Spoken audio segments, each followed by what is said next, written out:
এই যে ছোট্ট মতন হাতটাকে তোমরা দেখছো, মাসুম সা, একে মোটেও মাসুম ভেবে তোমরা ভুল করো না। এই যে হাতের নখগুলো যে আমি আজকে কুটকুট করে কেটে দিয়েছি, এই নখগুলো যখন ছিল, ওই দেখো আবার থাবা মেরে আমার আঙুলটাকে ধরলো, পুরো সিংহের থাবা। যখন ছিল তখন নখগুলো ব্লেডের মতন ধার, ঠিক আছে? যদি তোমাকে সেই নখ দিয়ে একবার থাবা দেয় বা খিমচে দেয়, পুরো সে জায়গা জ্বালিয়ে ছেড়ে দেবে।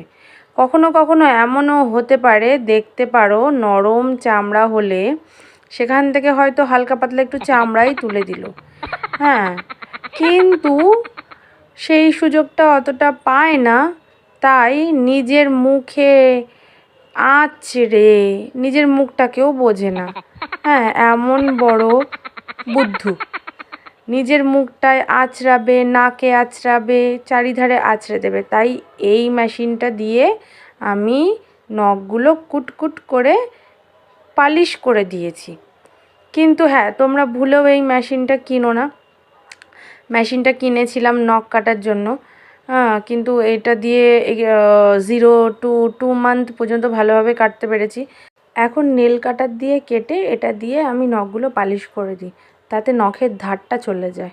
আর এটা দিয়ে নখ কাটতে গেলে অনেক ধৈর্যের ব্যাপার, কারণ নখ কাটা হয় না, এটা দিয়ে নখ পালিশ হয়, অনেক ধৈর্যের ব্যাপার। তাই এখন একটু বড় হয়েছে, ও নেল কাটার দিয়ে কাটতে আমার এখন সাহস হয়। যখন একদম ও নিউবর্ন ছিল তখন আমার সাহস হতো না, তাই এটা দিয়েই তখন নেলটা আমি কাটতাম।